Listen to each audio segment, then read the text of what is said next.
जी हाँ।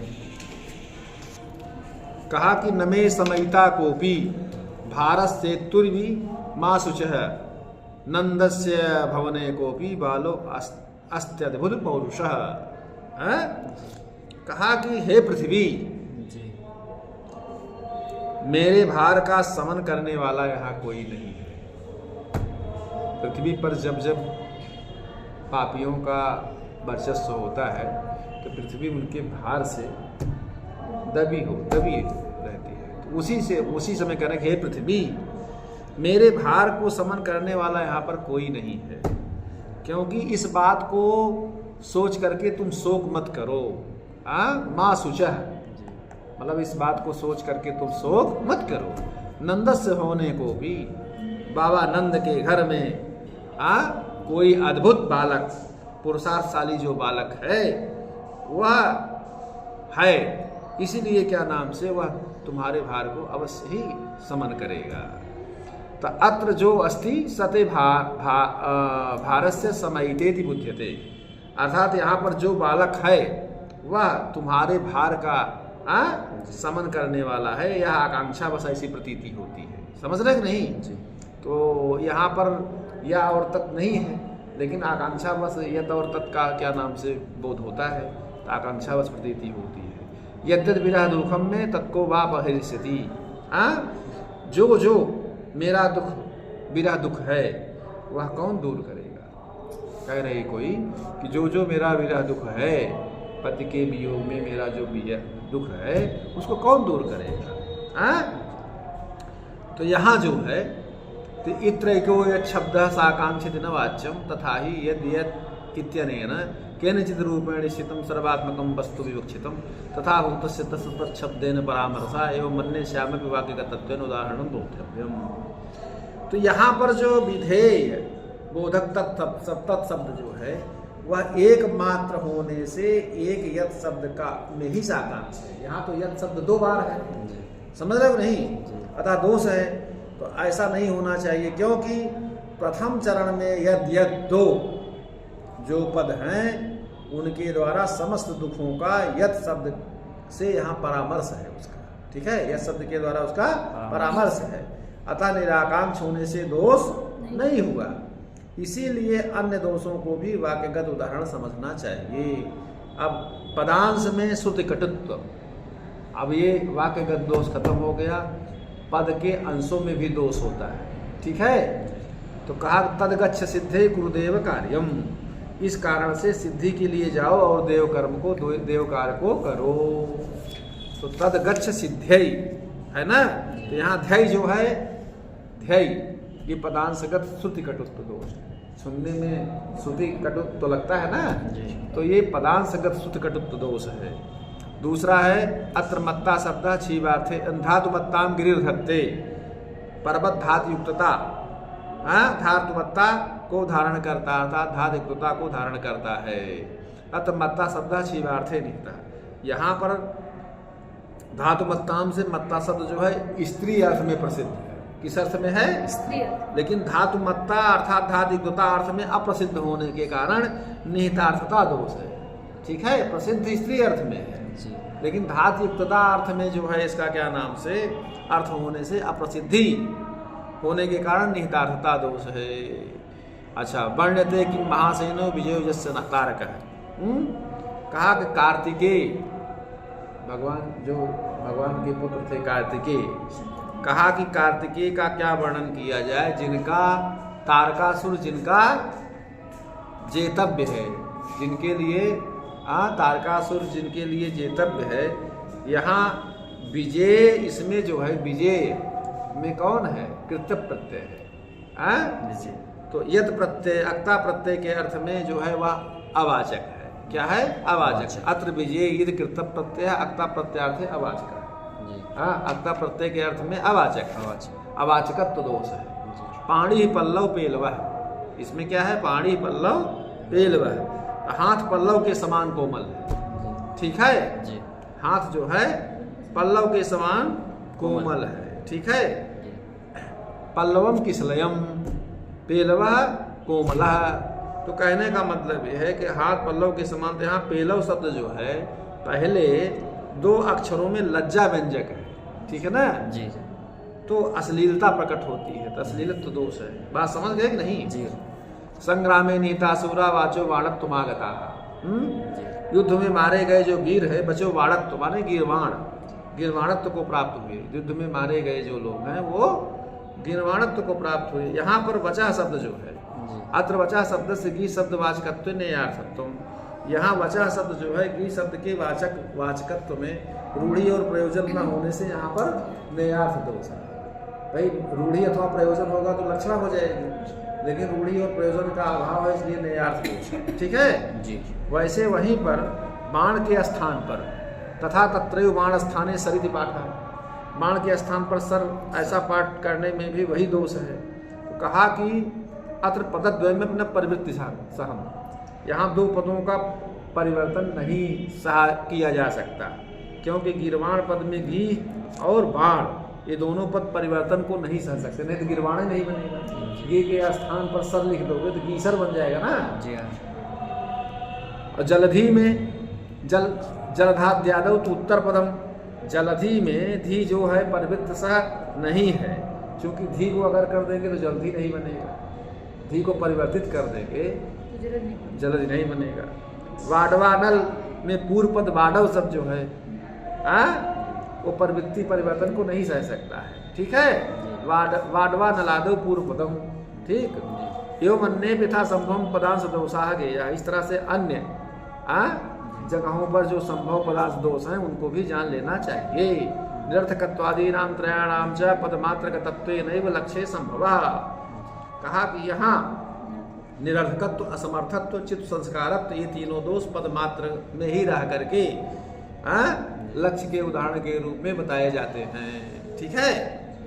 ये तीनों दोष पद मात्र में होते हैं, पदांश में नहीं होते। कहा क्रम से जैसे हम उदाहरण दे रहे हैं, मुंचम मानम ही मानिनी, मानिनी माने अभिमान करने वाली, जो बिना कारण के गुस्सा हो जाए, जैसे ना जो बहुत खुश्न वाले होते हैं वो बड़े मगरूर हो। कहा अभिमान, मान माने अभिमान करने वाली, अपने अभिमान को छोड़ो। यहाँ पर ही शब्द है ना, मानम मानम ही मानिनी, ही क्यों रख दिया? कहा ही इसलिए छंद को पूर्ण करना था, इसलिए जो है ही रख दिया, यही इसका प्रयोजन था और वो निरर्थक। कुंजम हंत किशोदरी, कुंज समझते हो? नायक नायिका, प्रेमी प्रेमिका जो लताएं एक दूसरे की तरफ सोते हैं, बीच में जा करके प्रेमालाप करते हैं। गार्डन वार्डन में जाइए तो वहाँ दिखाई जाते हैं। तो कहने का मतलब उसको क्या कहते हैं? कुंज। कहा किशोदरी, पतली कमर वाली, मतलब जो है वो क्या नाम से कुंज में जाती है। तो कहा कोई कौन गया? कहा वो जो पतली कमर वाली थी उधर कुंज में गई। तो कहा कि कुंजम हंत किशोदरी, हन हिंसा गत्यो धातु, हन हिंसा गत्यो धातु, हन धातु का हिंसा अर्थ है और गति अर्थ में। तो वो हन धातु हिंसा अर्थ में ही प्रसिद्ध है, यहाँ गति अर्थ में नहीं है। समझ रहे हो कि नहीं? सही है। तो यहाँ हन धातु हिंसा अर्थ में ही क्या नाम से प्रसिद्धि है। गत्यर्थक होने पर भी प्रसिद्धि वसात हिंसार्थक में ही प्रसिद्ध है। गमन अर्थ में असमर्थत्व दोष है। जो लेखक ने, जो कवि ने हन धातु का प्रयोग किया वो उसका असामर्थ था। सही बात है। तो असामर्थत्व दोष है कि कहाँ कैसे प्रयोग करना चाहिए। कवि का असामर्थ परिलक्षित होता है। अब चलो, तो गांडीवी कनक शिलानिभम भुजाभ्याम आजघने विषम विलोचनस्य वक्षः। गांडीवी माने अर्जुन, ठीक है। विषम विलोचन माने भगवान शंकर, निभा माने समान, कनक शिला निभम। अर्जुन किरात के वेश में जब शिव जी से उनका युद्ध हो रहा था तो सुवर्ण शिला के समान वक्षस्थल को दोनों हाथों से आजघने मतलब आहत किया, ठीक है। तो आजघने, अब सूत्र है आंगो यम हनः, आंग पूर्वक यम और हन धातु से आत्मने पद होता है। समझ रहे हो नहीं? लेकिन उसके पहले वो अधिकार आता स्वांगाच कर्मकात चेति वक्तव्यम। स्वांग माने अपना अंग हो तब, परांग हो तो नहीं आत्मनेपद होगा। तो यहाँ पर तो इस अनुशासन के बल से आंग पूर्वक हन धातु से कर्म में स्वांग, स्वांग माने अपना अंग होने से आत्मनेपद नियमित होता है। यहाँ इत्यनुशासन बलात् आंग पूर्वक सहना स्वांग कर्म का आत्मनेपदम नियमितम आत्मनेपद होता है, ठीक है। ये तो तल्लंघनमिति व्याकरण लक्षणहीनत्वाच्युत संस्कारत्वम्। यहाँ पर तो परांग है, दूसरे का वक्षस्थल भगवान शिव का वक्षस्थल अपना नहीं है ना, तो वहाँ आत्मनेपद कैसे हुआ? कहा दूसरे का अंग है, कर्म होने से वह अनुशासन लंघित कर दिया गया, मतलब व्याकरण का जो सूत्र था उसको उल्लंघित कर दिया गया। अतः व्याकरण लक्षण से हीन होने के कारण च्युत संस्कारत्व दोष, जहाँ व्याकरण के सूत्रों की प्राप्ति हो और उस सूत्रों को अनदेखी कर दी जाए, उसकी विपरीत प्रयोग कर दिया जाए, तो वहाँ च्युत संस्कृतित्व दोष होता है, नित्य दोष होता है, समझे? हाँ। अब चलिए, अब दूसरी आशंका करते हैं, नन्नत्र आजघने पदस्य स्वतो न दुष्टता। कहा यहाँ पर आजघने यह जो पद है ये स्वतः दुष्ट नहीं है, दोषग्रस्त नहीं है। क्यों? कि विषम विलोचनस्य वक्षः इस पद की अपेक्षा ही दुष्ट हो गया है, ठीक है ना? अब तो पदांतरापेक्षया इत्यस्य वाक्य दोषता। पदांतरा माने विषम विलोचनस्य, यह इनकी अपेक्षा ही दोषग्रस्त माना गया है, इसलिए चित्त संस्कारत्व को वाक्य दोष भी मानना चाहिए। इति वाक्य दोषता। कहा मयुवम, ऐसा नहीं कहना चाहिए, मयुवम मानम नहीं मानना चाहिए। तथा क्यों? गुण दोष अलंकाराणाम शब्दार्थक तत्वेन व्यवस्थित तदन्वय व्यतिरेकानुविधायित्वं हेतु इति दोषस्य आजघने इति पदमात्रस्यैव अन्वय व्यतिरेकानुविधायित्वं। देखिए यह बात नहीं है। क्यों? कि देखिए कहा गया है कि इसे अलंकार शास्त्र हैं, शब्द अर्थ गुण दोष अलंकारों की स्थिति का जो वर्णन है अन्वय व्यतिरेक के आधार पर।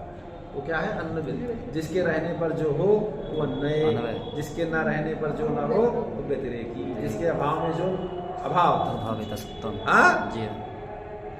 मतलब आए से उसके आए बाहर अन्वय, जाए से उसके जाए बाहर व्यतिरेकी। समझे नहीं? हाँ, कितनी बड़ी बात को कितने सरल शब्दों में समझा दिया। सही समझ रहे हो ना जी? तो जो गुण दोष अलंकार जिस शब्द में होते हैं जी, तो जिस शब्द के ना होने पर वो नहीं होते हैं, वो शब्दगत हैं, ठीक है जी।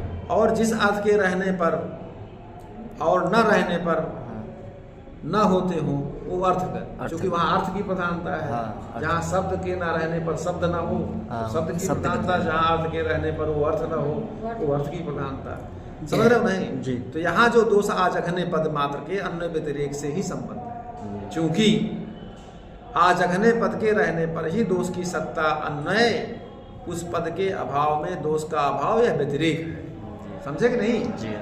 तो अन्य पदों के परिवर्तन में भी दोष रहता ही है, इसलिए यह पद दोष ही है, वाक्य दोष नहीं है। देखिए ही कि पदांतराणाम परिवर्तने भी तस्य तादवस्थादिति पद दोषत्वम एव, ठीक है ना? तथा ये आत्मने पदस्य परिवृत्तौ अपि न पद दोष तथा च हन प्रकृतेरपि न पद दोष पदांश दोषः। उसी तरह से वाक्य दोष नहीं, मतलब जैसे यहाँ आत्मने पद के परिवर्तन में भी दोष नहीं है, आत्मने पद मान लीजिए न किया जाए तो यहाँ दोष नहीं है। उसी तरह हन प्रकृतिक जो धातु है, हन हिंसा गत्य हो, परिवर्तन में भी दोष नहीं है। इसका परिवर्तन कर देंगे तो वहाँ ही दोष खत्म हो जाएगा। अतः पदांश दोष भी नहीं है। इस तरह पद्मा भाति पद्मा सरोवरे इत्युक्त अप्रयुक्त पदगतत्वं बोध्यम। कहा कि भात पद्मा सरोवरे, पद्मा इसमें अप्रयुक्तत्व जो दोष पदगत दोष है। इसी तरह प्राकृत एवं प्राकृतादि व्याकरण लक्षणहीनावपि चित्त संस्कारत्वं मोह्यम। उसी तरह प्राकृत जैसे होता, प्राकृत भाषा में व्याकरण विरुद्ध पक्ष में जो चित्त संस्कारत्व दोष है भी ऐसा समझना चाहिए, चाहे प्राकृत में चाहे जिसमें, अगर व्याकरण के लक्षणों से अगर सूत्र की प्रवृत्ति या नहीं हो करते हैं तो उसको भी चित्त संस्कारत्व दोष मानते हैं। समझे जी?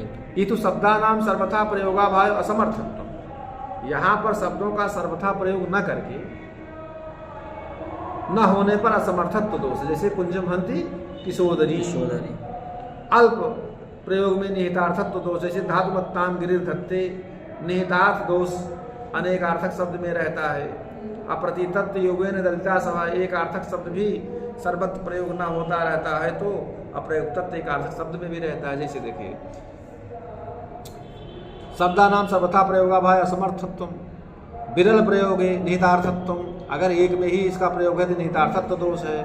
नेतार्थत्वम अनेकार्थ शब्द विषयत्वम, नेतार्थ जो होता है अनेकार्थक शब्द का विषय होता है। अप्रतीतत्वम तो एक अर्थस्यापि शब्दस्य सार्वत्रिक प्रयोग भी रहा।